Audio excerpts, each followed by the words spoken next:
Welcome to মনের বিনায়। আমি Sangeeta, your spiritual cheer leader is here bestie. আপনাদের সকলকে অনেক ভালোবাসা, ওয়ার্ম ওয়েলকাম এভরিবাডি।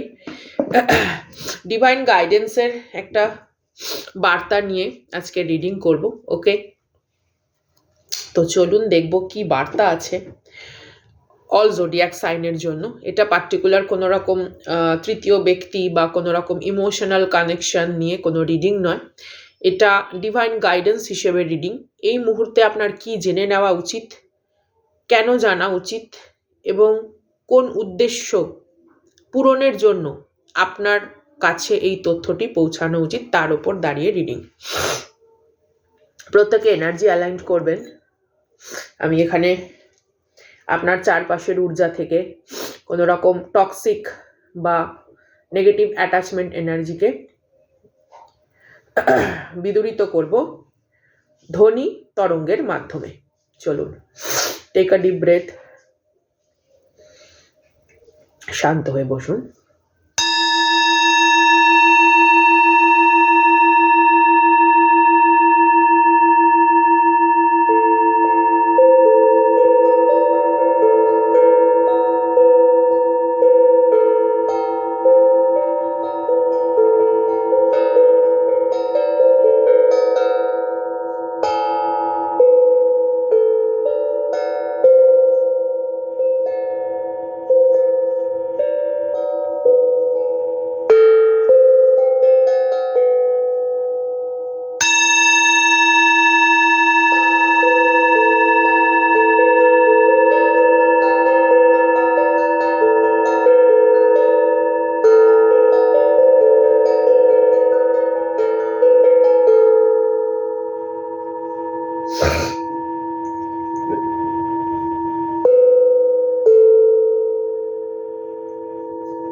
চলুন যাই ডিভাইন গাইডেন্স বার্তায়।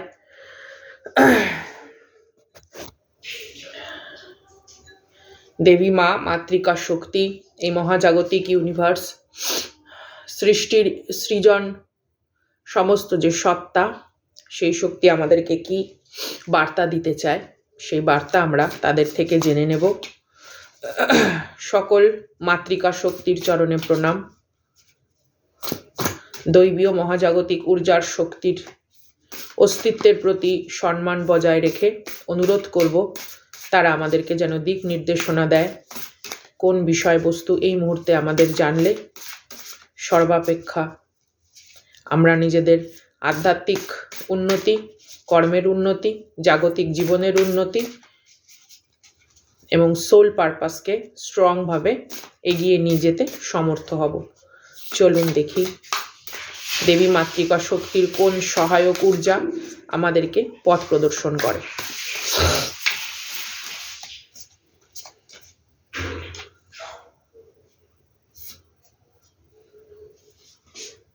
আমি প্রত্যেকটা শক্তির এনার্জির ব্যাখ্যা করব।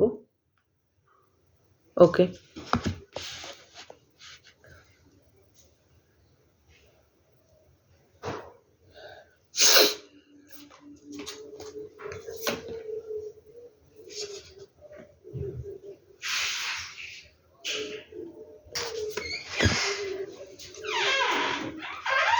দুটো কার্ড এসছে, আর একটি কার্ড নেব। বডি মাইন্ড সোল অ্যালাইনমেন্ট হিসেবে নিচ্ছি। ওকে, বটম অফ দ্য ডেক এবং এই দিকের এনার্জি।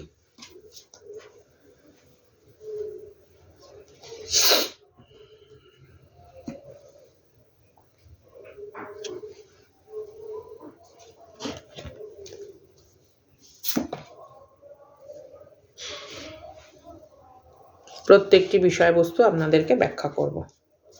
অসংখ্য ধন্যবাদ। প্রণাম গ্রহণ করুন। শ্রদ্ধা বিনীত প্রণাম আপনাদের প্রত্যেকের চরণে। চলুন, প্রথম যে এনার্জি এসছে সেটা হচ্ছে যোগিনী ভৈরবী অজামনিপদা, ঠিক আছে। This card represent the velocity, অর্থাৎ জীবনের গতিবেগ।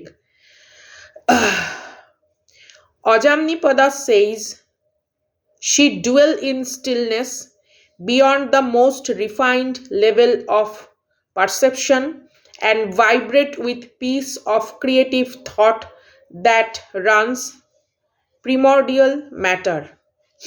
আচ্ছা, মূলত যেটা বিষয়বস্তু এখানে মৌনতা বা এখানে নৈশব্দের মধ্যে যিনি সবসময় বিরাজমান, তার মানে কি this is a expression of your mind, আপনার মন মানসিকতা, যেটা থট প্রসেস বা যেটা চিন্তার বা যেটা ভাবনা সমুদ্রের মাধ্যমে আপনাকে সমৃদ্ধ করা হয়, চিন্তা শক্তি আপনার ভেতরে দেওয়া হয় without forcing, it's just need to concentration.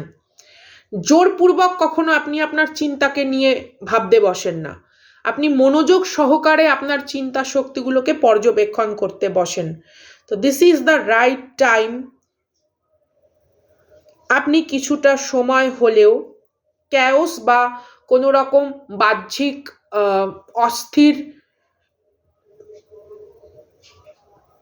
উপদ্রবকারী এনার্জির থেকে দূরে থাকুন। ইউনিভার্স এই মুহূর্তে আপনাকে এমন কিছু জানাতে চায়, বোঝাতে চায়, বা আপনার ভেতরেই যেটা অবস্থান করছে সেটা কোনো উচ্চাকাঙ্ক্ষা বা সেটা কোনো স্বপ্ন, আশা পূরণ, তার উপযোগী কোনো তথ্য, কোনো ইনফরমেশন, কোনো আইডিয়া আপনার ভেতরে ফ্লারিশ করতে চায়।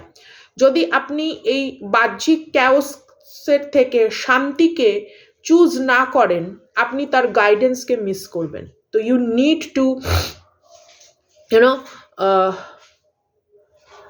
কিছুটা সময় নীরবতার মধ্যে কাটানো, শুধু নীরবতার মধ্যে নয়, বা এমন নয় যে আপনি নর্মাল কোথাও জাস্ট একটা মেডিটেশন করছেন, না, ট্রাই টু অবজার্ভ আপনার ভাবনার সমুদ্রে কীরকম ধরনের ফ্রিকোয়েন্সি উঠছে, কোন ধরনের বিষয়বস্তুগুলোকে আপনি চাইছেন নিজের জীবনে বাস্তবে রূপ দিতে, অথচ এড়িয়ে যাচ্ছেন এটা ভেবে যে আপনার পক্ষে মনে হয় এটা করা সম্ভব হবে না। Don't do that. অ্যানালাইসিস করুন, কেন এই ভাবনাটা আপনার জীবনে আসলো। নিশ্চয়ই আপনার দ্বারা এটা সম্ভব বলেই আপনার চিন্তা শক্তির মধ্যে এটা আলোড়ন সৃষ্টি করছে। It's your own creative capacity, যেটাকে ইউনিভার্স এনহ্যান্স করতে চায়। সেকেন্ড কার্ড যেটা এসছে সেটাই যাব, দ্বিতীয় বার্তা।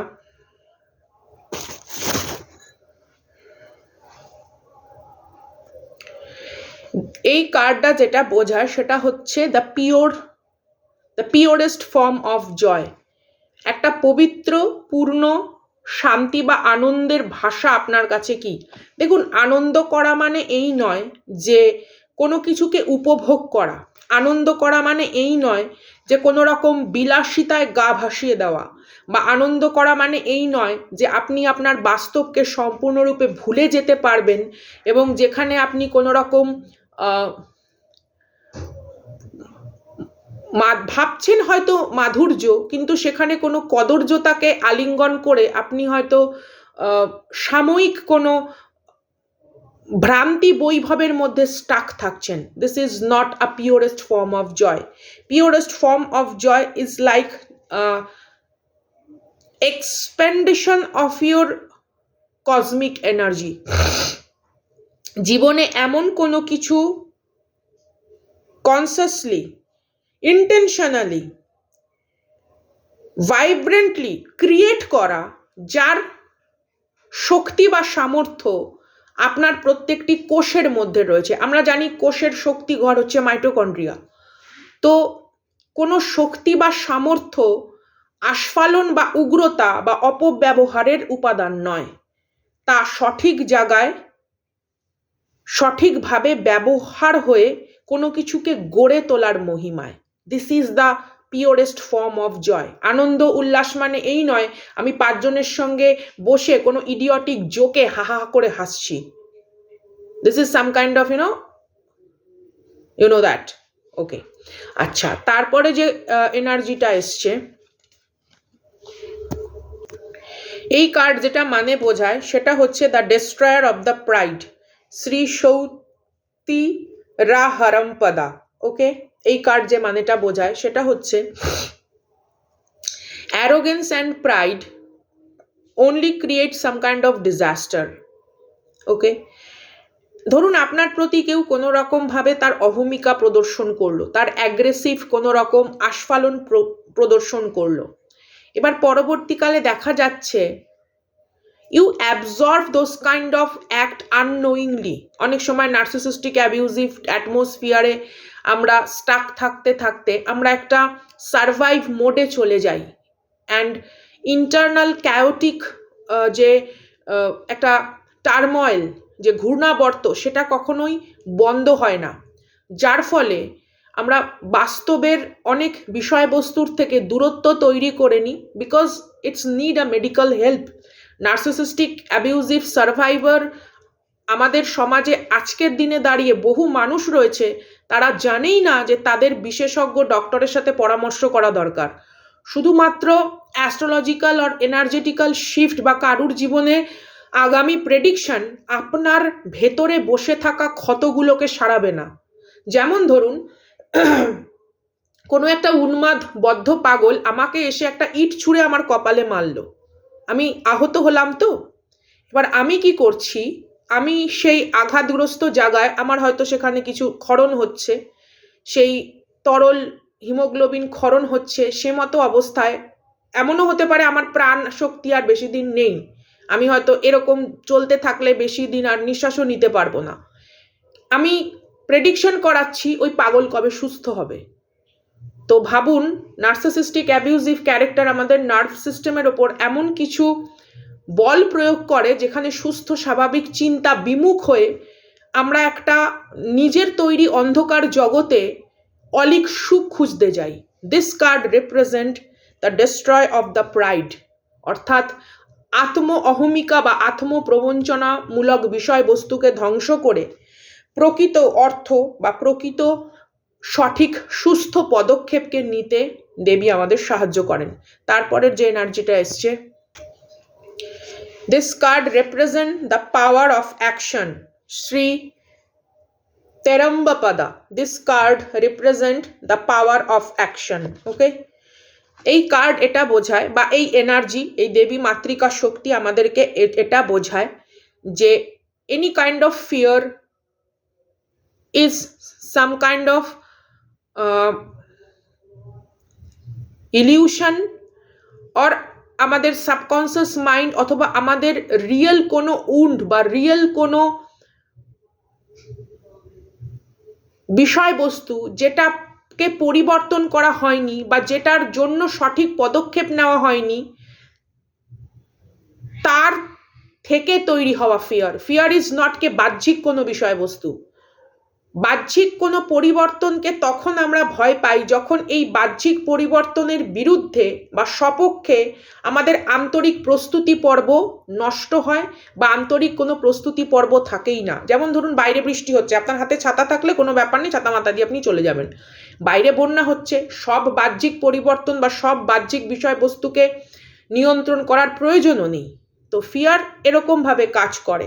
And when you realise this is some kind of সাধনা, জীবনকে বোঝাও কিন্তু একটা সাধনা, জীবনকে ইন্টারনালি আন্ডারস্ট্যান্ড করাও একটা সাধনা। নিজের ক্যাপাসিটি, নিজের ক্ষয়িষ্ণুতা, নিজের অসমর্থ বা অক্ষমতা, এটাকেও যখন আমরা রিয়েলাইজ করি, দিস ইজ অলসো সাধনা।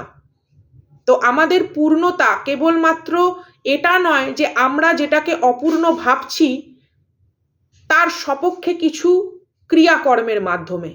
আমাদের পূর্ণতা সেটাই যে ধরনের বিষয়বস্তু থেকে আমরা ভীত সন্ত্রস্ত হচ্ছি তার বিরুদ্ধে নিজের চারিত্রিক এবং গুণাগুণের সঠিক প্রিপারেশনের মাধ্যমে। তো দোজ কাইন্ড অফ ডিভাইন বার্তা হয়তো এখানে যারা শুনছেন তাদের এটা কর্ণকুহরে প্রবেশ করার দরকার ছিল, কারণ আজকে আমি দৈবীয় ঊর্জার মাতৃকা শক্তির